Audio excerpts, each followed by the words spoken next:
That's because he's thinking that he doesn't want to rely on the specialists, the experts, the professionals, or the state to come to the rescue. He wants to be in a position to have an immediate answer to a problem, whether it's someone who's just gaining gaining their sense of bearings after an accident, or someone who's being uh, rushed down a river without support, or someone who is stranded or who is injured or hungry.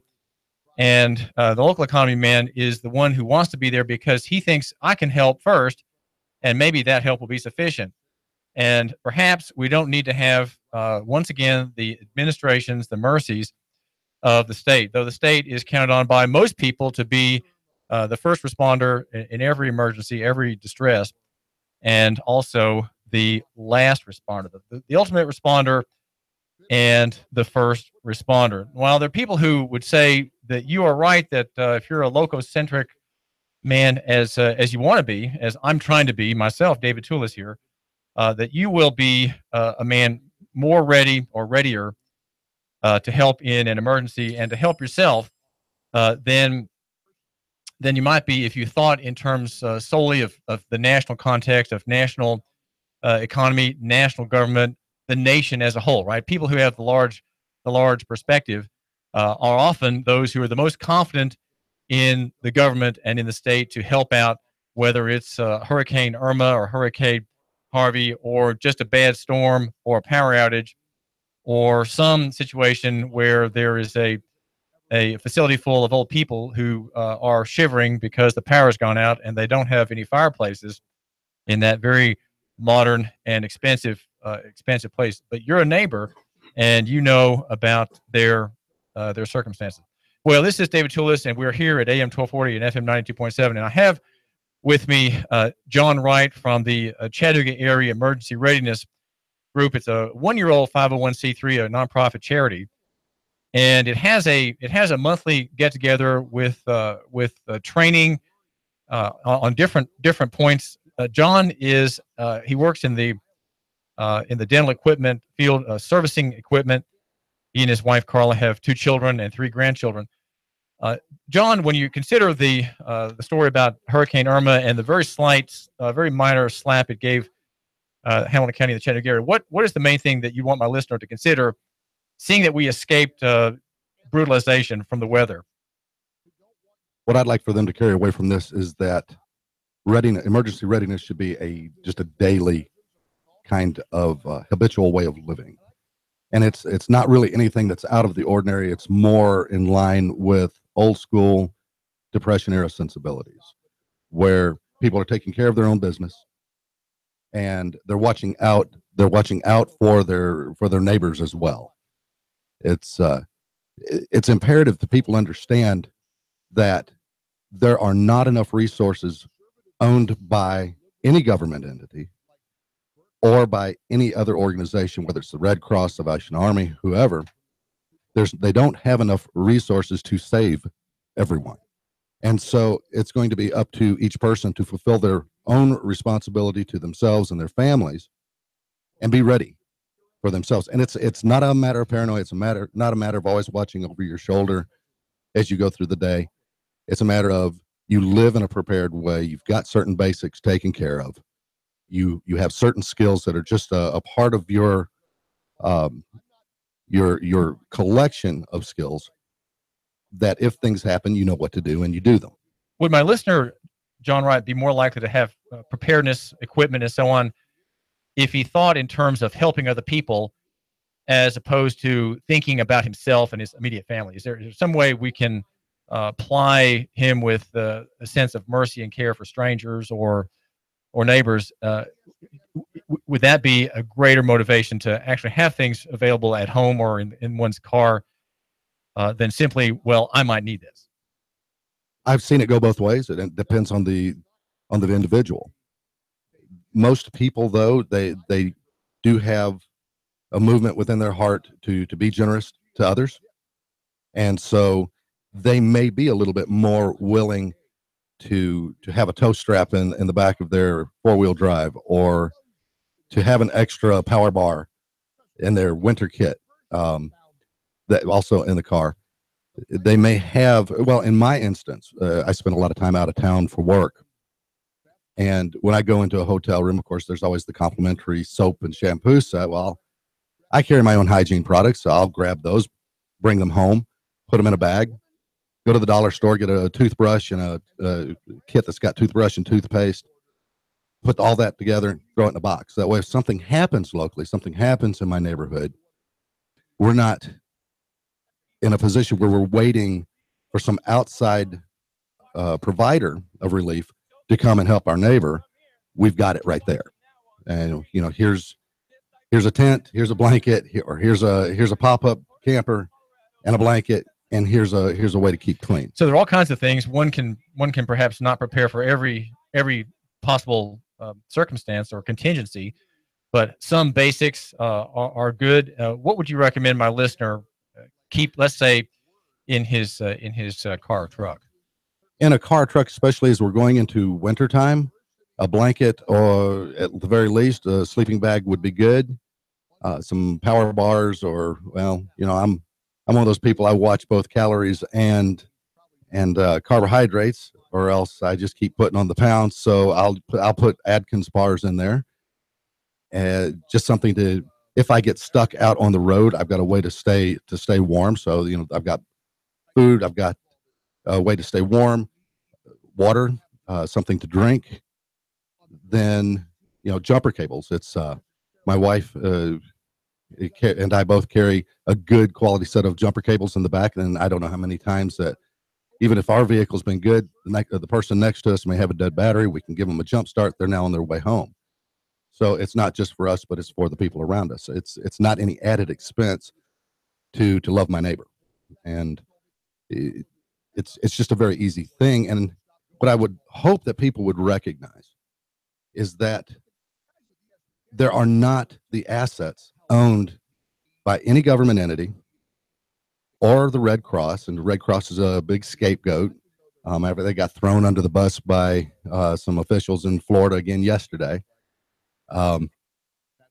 They can't provide volunteers that they don't have. But Director Whaley of TEMA a couple of years ago gave an interview to a news station out of Nashville. In that news station, he was talking about disaster in Tennessee, particularly earthquake disaster in that interview.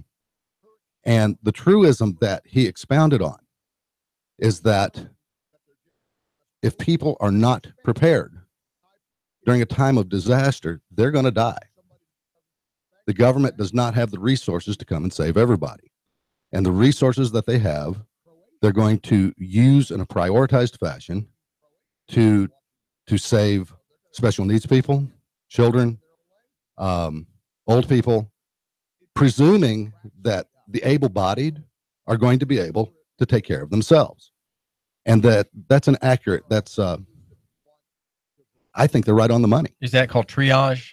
That's called triage. In MASH? Yes. Okay. So in triage, the most grievously wounded are first, those who can wait are second, and then in the third tier are those who can wait a day maybe. Yes. And just lie there. And even if you take a look at the FEMA website, Red Cross website, what they encourage is that people have 3 days of food, 3 days of water, have a little bit extra of their meds, have a flashlight, first aid kit, know how to use that first aid kit properly. And that's not a trauma kit, folks. That's not a trauma kit. That's just a first aid kit. Have moist towelettes, baby wipes so you can keep clean. After every disaster, there's typically at some point, whether it's secondary or tertiary disaster, that it tends to be healthcare related. You know, there'll be some disease crop up, particularly if you take a look at Haiti, where cholera broke out, and that was because of decaying flesh in the water and other contaminants. What we do at CAER is we have a monthly, typically it's monthly, class covering some topic, whether it's how to be emergency ready, having an inventory of your house, having inventoried your insurance. A lot of people in for some very rude surprises from both Harvey and now Irma, as they go back into their residences or into their buildings or their businesses, and they find that their insurance is inadequate in the way of residence. You know, you maybe have something stipulated on the front page, But we ought to look at the back page. Is it really listed in the exclusions? There are things that you have to have special policies for, like flood. There's some people with flood policies that don't understand all of the criterion involved in actually qualifying for payment on flood. Just because you were flooded doesn't mean you're going to be paid. You need to understand where you really sit in the world. Have your paperwork in order. That's the very first thing. It doesn't cost you anything to do. But then just they're calling for 3 days. Now, CAER being more of a Depression era Chattanooga-centric organization, we up the ante on that. We're asking people to try to keep 3 months on hand. That's just a goal, but it's a good goal. And it also allows for you to help a neighbor in a short-term disaster. Well, how is water obtained, and how does it last for 3 months? What kind of container should one have? Are there limits on bottled water bought from, let's say, the Aldi or the Walmart or the Food City? There is in the long term, because the plastics that they use for those bottles are air permeable. And so over the long haul, the plastic itself is going to degrade. There's going to be a transfer of gases in and out of those bottles. So it's not optimum for a long term. In that long term, John Wright, in that sense, is a year?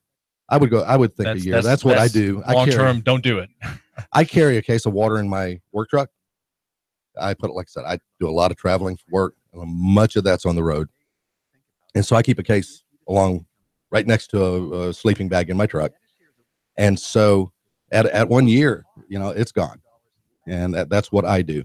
Now, after a disaster, in the lead up to a disaster, there was this price gouging that was going on in Florida. We all saw it played out on the news, where stores that did have, and it sold out really, really rapidly, where they did have water, they were gouging the prices. And I'm sitting there going, they've got a hot water tank that's got 35 to 50 gallons of water, and it just turn off the end valve, and it's not going to become contaminated. You've got water in canned goods, vegetables, fruits. There's water in there. A 5-gallon food grade bucket Home Depot sent all of theirs down to Houston, but Lowe's on Gun Barrel still had a bunch of them. Food grade, 5-gallon, go home, fill it up. You're not having to pay gouged prices, but that's not long term. Long term is canned water. There are special foil packets, or you can store your own. There are chemicals you can add to water to keep it from going bad while it sits. And matter of fact, my wife just in the last few days, Irma prompted us to clean some bottles that we had, empty what was in there out, and refresh. And they've been in there a year, and just using chemicals to preserve that water. And these are biosafe. They're not hazardous to your health, but they do keep that water. So it doesn't cost a whole lot of money to do that. Well, you mentioned price gouging, John Wright of CAER. John, this is David Tulis. Thanks for joining us. We're talking with John Wright from Chattanooga Area Emergency Readiness. And you mentioned price gouging, and I would say that that's you're taking the state's view on the function of prices. Prices really need to go up 4 and 5 times during a disaster, because that's the way the market allocates resources. If you have high prices, that brings new supplies into the field. If you don't have high prices, and if they're artificially suppressed, the supply will immediately run out, and there's no allocation. People who come in first get it, and they buy extra just to be sure, prudently to be sure, and so suddenly you're out. And so the marketplace, if it's allowed to function, does allow for quadruple and six-fold price increases that are necessary for proper allocation, where people who really need it could get it, and to avoid instant shortages. Given that marketplaces don't function, they're prohibited from functioning by statute, even in Tennessee. You're making the case for preparation so that you don't have to pay exactly $90 if it were legal for a case of water, which ordinarily would sell for maybe $10 on the extreme. Absolutely. If it were, or regular market or shortage. $3 or $3 at right. Walmart. It's if people are prepared, they're not even contemplating going and getting into the hysterical mix Right. That, And that historical mix, like I say, you can't, you'll have a shortage because the statute prevents the price from rising where it should really be in free market analysis. I agree with that. So you can't buy things you need, and other things which are outside the statute. I don't know, maybe some tools, maybe nails might not be part of that, but plywood would be in Or storm plastic state. sheeting. Plastic. Right. If you have these things now, you're buying them at regular non-emergency prices. That's right. And so you're avoiding an expense that you. If you're even able to get them once the prices go up, once things are gone, they're gone. And if you come in at the end of the line and it's already gone, then you're just out of luck. Might I let them know the website is chatready.org, chatready.org, CHATTREADY. Chatready.org. Yes, CHATTREADY.org. And as David said, we've been official for about a year now. And we have classes once a month out at New Bethel Baptist Church on Harrison Bay Road. It's the second Saturday of every month between 6 and 8 p.m. And there's a topic that is covered. And this past we covered Stop the Bleed. And it was what was amazing about that was that there were some sheriff's deputies who told how they had never been taught proper use of a tourniquet. By the time we were done, there were a bunch of people who were able to deploy and save their own life with a tourniquet in under a minute. So, that's the kind of thing we do. And I talked to someone. March is going to be on insurance. Last year it was on home insurance. This coming was going to be on proper automotive insurance. Now, explain to me, my listeners baffled, John Wright, how is insurance a topic for Chattanooga area emergency readiness? It is part of the overall all hazards type of approach to emergency readiness. Most people in this modern age, not even, and this is not castigating anybody for how they live or how they do or don't manage their money and their assets. But most people, instead of saving up the money to replace a home or replace a car or pay for somebody else's car, they rely on insurance. And in some cases, insurance is mandatory. Of course, there's the whole AHA healthcare thing, but there's also the mandatory elements of automotive insurance. And between having to have by law car insurance and not having the money to be financially responsible for any damages incurred or that we cause, we rely on insurance. And so how do you have the proper insurance, enough coverage, the proper coverage? And going back to residents, there's a lot of people for the same reasons are going to be relying on insurance to recover damages to their homes or to their businesses, and they're going to be shocked at what they're going to find. John, what do people in your organization say about FEMA and the embrace of the FEMA administration, the world of paperwork claims, proving losses and so on, becoming a recipient of FEMA large S? That I think is in many ways, well, that could be and has proven to be a nightmare for a lot of people. What is your official position on FEMA as a resource?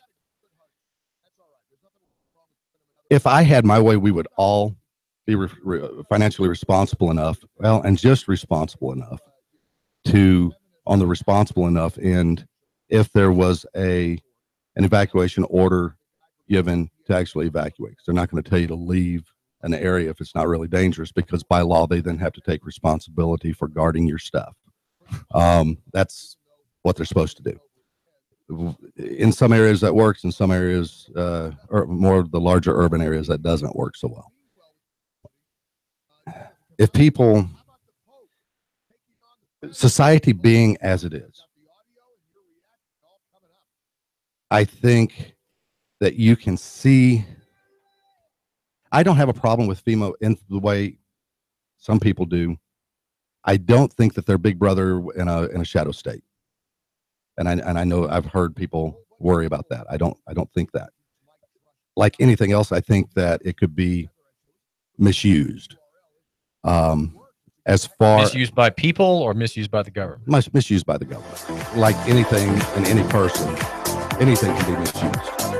David Tulis. We're talking to John Wright of Chattanooga Area Emergency Readiness, taking advantage of our having escaped the worst of Irma and having you, my listener, think in the future of the next occasion where there may be a real disaster. You can find out more about this organization at, what's the website again, John?